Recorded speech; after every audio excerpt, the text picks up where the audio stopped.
Today, we're diving straight into something pretty wild. This 6 invisible thinking habits that quietly decide whether you end up wealthy or totally stuck. And here is the fascinating part about this. It happens regardless of how much you actually earn. Most people are super quick to blame the economy, the size of their paycheck, or just plain bad luck. But the truth is a lot less comfortable. It's a really frustrating reality, isn't it? We often see people bringing in fairly small paychecks who end up building a super comfortable life, while some people earning massive salaries end up with absolutely zero left over at the end of the month. Why is that? Well, it's because the real financial decisions get made inside a person's head long before any actual money changes hands. It's not about the math. It's about the mindset. Okay, let's dive into this. That brings us to what we call the invisible habit. Basically, it's a quiet, internal decision-making pattern, and once one of these takes root, it just keeps rebuilding the exact same financial result for you, year after year. So today we're going to walk through these 6 thinking habits one at a time. By the end, you're probably going to spot at least one of them running quietly in the background of your own life. Section 1. The emotional money traps.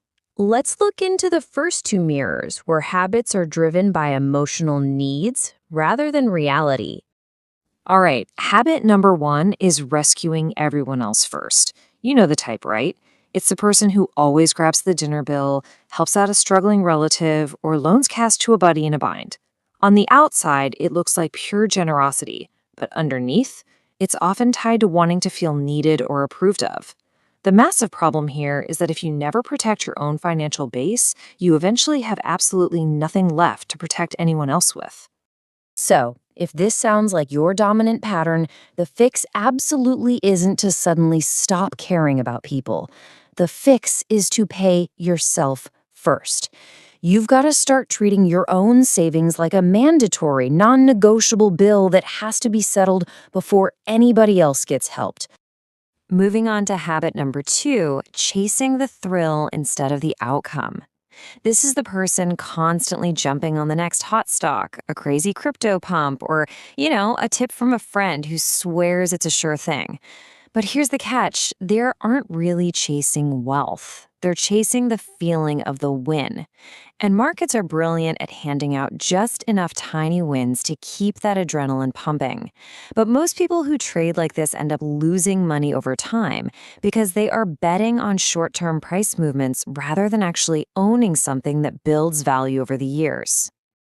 To fix this thrill-seeking habit, don't try to force yourself to cut out risk completely. That honestly rarely works. Instead, you separate it. Split your money into 2 totally distinct pots. Create one small, fun account dedicated strictly to the thrill, and keep one serious, wealth-building account that is never, ever touched by that short-term impulse. All right, Section 2, Fear and Avoidance. This covers our next pair of habits, where we either dodge financial reality entirely or obsessively guard against it. Habit 3 is avoiding the numbers altogether. This is the person who flat out refuses to open their banking app, lets statements just pile up unread, and totally changes the subject whenever money gets brought up. What's wild is that this person is usually incredibly sharp and capable in every other part of their life. Usually this stems from some old shame or fear about money, and your brain just decides that not looking feels way safer than looking. But listen, unattended money doesn't just sit still. It drifts the wrong way through hidden fees, missed opportunities, and slow decay. So the crucial point is the fix has to start really small. 15 minutes. That's it. Just spend 15 minutes once a week simply looking at the numbers. You aren't trying to fix everything at once. The entire goal of this exercise is just to remove the flinch.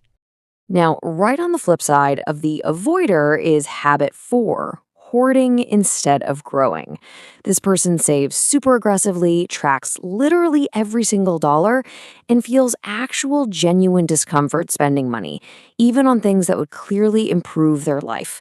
They think they're building wealth, but really, they're just building a wall against a disaster that never actually arrives. And the wall is never tall enough. The ultimate irony here is that money sitting untouched in a savings account is quietly losing value to inflation every single year. The fix for the hoarding habit is to give that stagnant money a job. You need to give it a specific purpose, a target, and a timeline. By doing this, you mentally shift your cash from just sitting in a defensive crouch to actually getting out there and working for your future. This brings us to our final section, the inaction trap. This is where the most massive financial damage comes from the simple, quiet act of doing absolutely nothing. Habit 5 is staying in a job that is going nowhere. Honestly, this is probably the most common pattern of all.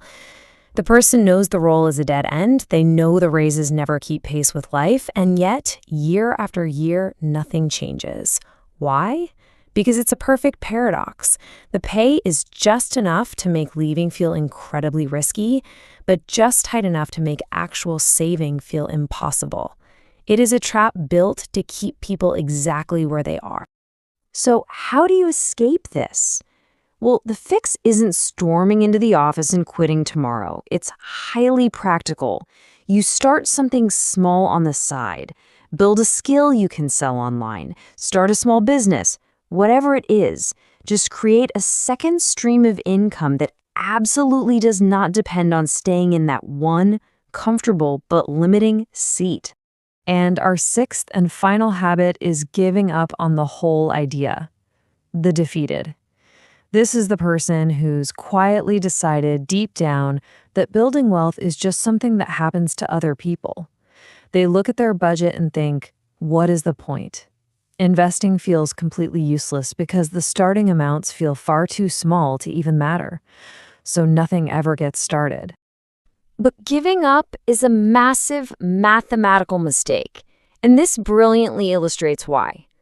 The cost of doing nothing is completely invisible to you in the present moment, but it is absolutely enormous over decades. Just a tiny, small amount invested consistently, starting in your 20s or 30s, catching average long-term market returns, grows into hundreds of thousands of dollars by your 60s. If you're feeling defeated, the fix isn't to watch a bunch of videos to hype yourself up, because motivation always runs out. The fix is automation. Set up one single automatic transfer into an investment account right now and let it run in the background. Take away the need to feel inspired or wealthy every week and just let the system do the work. Section 4, breaking your money pattern. We've gone through rescuing, avoiding, chasing the thrill, hoarding, staying stuck, and giving up. Almost everyone carries a bit of more than one of these. But before we wrap this up, there's a really crucial perspective shift we need to make here. None of these habits are character flaws, okay? They are simply psychological patterns you picked up early in life, usually shaped by what you saw around money growing up. There is absolutely no shame here, only data. Usually, there is one dominant habit for each of us, and that dominant habit becomes the invisible ceiling on our wealth. Ignore it, and no raise will ever be enough. But fix it, and the ceiling lifts. So here's the rapid-fire review. Rescuers, pay yourselves first. Thrill seekers, move those funds to long-term. Avoiders, just open the app. Hoarders, put your cash to work. The trapped, spend 1 hour on a side hustle. And the defeated, set up one auto transfer today. So, it's time to look in the mirror. Which of these invisible habits is quietly running in the background of your life? Which pattern is acting as your wealth ceiling? I challenge you to identify it today and pick just that one corresponding micro action to interrupt it this week. Because here's the truth. patterns that were learned can be unlearned, and usually a whole lot faster than you'd expect.